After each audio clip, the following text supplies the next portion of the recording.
संघर्षानंतर सन्माननीय मुख्यमंत्री महोदयांच्या मध्यस्थीनं माझी आणि संभाजीराजे यांची युती झाली। आता 11 वर्षानंतर या तालुक्यामध्ये जिल्ह्यामध्ये शांतता लाभणार असेल यासाठी आम्ही दोघांनी युती केली। हा तालुक्याच्या जनतेच्या भल्यासाठी आणि विकासासाठी युती आहे।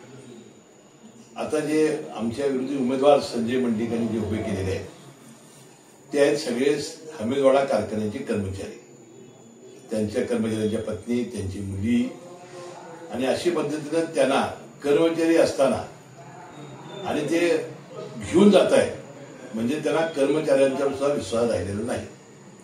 आणि काल जी घटना घडली आणि एक आमची स्नुषा विनोद निवडून आली, त्या नायकुडी या तरुणीने स्वतःहून आज दिलेला आहे की मी मुश्रीफ साहेबांच्या कामावर प्रेम म्हणून आणि त्यांच्या कामावर आनंद करण्यासाठी, त्यांना पाठिंबा देण्यासाठी मी उमेदवारी परत घेतलेली आहे। त्यात मणी आणि मसल पावरचा कुठं संबंध आला? दुसरा एक आरोप माजी खासदार संजय मंडलिक आपल्यावर करतायत की तुमच्या दोघांची जी युती आहे यामध्ये तुम्ही ईडीकडून सुटण्यासाठी आणि समर्जितराजे जमिनीचं आरक्षण वाचवण्यासाठी ही युती झाली असा आरोप संजय मंडलिक करतायत। याबद्दल काय मत आहे? संजय मंडलिकांचं अतिशय अज्ञान आहे। ईडी मधून माझी कोर्टातून निर्दोष मुक्तता कधीच झालेली आहे। एकही माझी केस आता जवळजवळ कोर्टामध्ये न्यायालयामध्ये नाही। त्यापूर्वी सुद्धा माझ्यावर काही आरोप झालेले नव्हते, त्यामुळे यावेळेला सुटण्याची आवश्यकतासाठी करण्याची आवश्यकता नव्हती। तसे राजे यांनी आरक्षण उठवण्यासाठी केलं जे म्हटलेलं आहे ते अतिशय निराधार आहे। कारण त्यांच्या राज्यामध्ये तालुक्यामध्ये आणि जिल्ह्यामध्ये इतक्या जमिनी आहेत की एखाद्या जमिनीच्या तुकड्यासाठी आरक्षणासाठी अशा प्रकारचा निर्णय ते कधीच घेणार नाही। त्यांनाही वाटतं की 11 वर्ष संघर्ष करून आपण या तालुक्याच्या विकासासाठी आणि तालुक्याच्या लोकांसाठी आपण काही करू शकत नाही। असा निर्णय त्यावेळी खासदार सदाशिवराव मंडलिक आणि विक्रमसिंह राजे यांनी घेतला होता। त्यांच्याही 10 वर्षाच्या संघर्षाच्या काळात जवळजवळ 10 खून पडलेले होते, अनेक लोकांची डोकी फुटलेली होती, तरी या दोघांनी तालुक्याच्या भल्यासाठी निर्णय घेतला। त्या दोघांचा आदर्श घेऊन आम्ही दोघांनी हा निर्णय घेतलेला आहे। परत एक तिसरा आरोप माजी खासदार संजय मंडलिक आपल्यावर करतात की कागल तालुक्यातील जनता योग्य तो निर्णय घेईल असा त्यांचा अंदाज आहे। या अंदाजाविषयी आपलं काय मत आहे? योग्य तो निर्णय जनता घेणारच आहे, कारण जनतेनं ओळखलेला आहे। म्हणून तर परवा लोकसभेमध्ये काय झाले आपण सगळ्यांनी पाहिलेलं आहे। आता त्यांची जी भूमिका आहे किंवा आम्ही दोघं एकत्र जनता नाराज होईल किंवा त्याचा फायदा होईल, त्याचा फायदा आम्ही होऊ देणार नाही। जनतेच्या विश्वासावर आजपर्यंत आम्ही मोठे झालेलो आहोत। जनतेचा विश्वासात कधी आम्ही केला नाही। आता परवा झालेल्यामध्ये लोकसभा निवडणुकीमध्ये आम्ही दोघांनी इतका चांगला प्रचार करून मताधिक्य मिळवून देऊन सुद्धा त्यांनी असं परवा वक्तव्य केलं की आम्ही दोघांनी विरोधी प्रचार केला।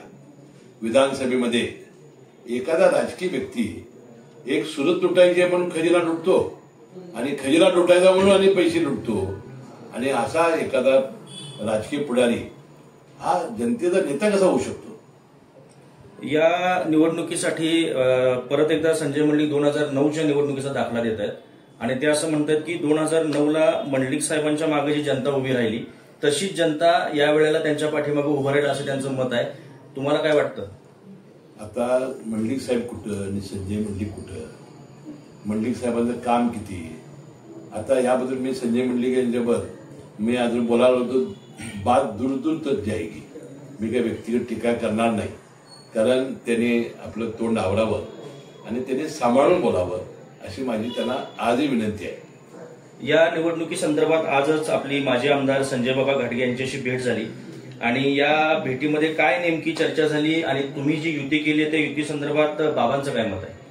आज माजी आमदार, माझे ज्येष्ठ मित्र संजय बाबा घाटगे, जिल्हा परिषद माजी शिक्षण समिती सभापती अमरीश घाटगे यांची भेट झाली बँकेमध्ये, आणि जो युतीबाबतची जी घटना घडली त्याची सविस्तरपणानं मी त्याच्याशी चर्चा केली, त्यांना माहिती दिली आणि मला वाटतं त्याचं समाधान झालं असेल।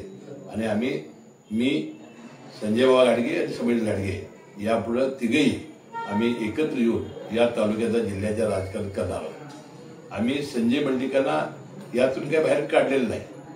आम्हाला ज्या वेळा युतीची बैठक झाली चंद्रकांत दादांच्या बंगल्यावर तेव्हा मी उपस्थित होतो, मुन्ना माडिक उपस्थित होते, नंतर चंद्रकांत दादा उपस्थित होते, प्राध्यापक मंत्री आंबेडकर साहेब उपस्थित होते आणि आमदार विनय कोरे उपस्थित होते.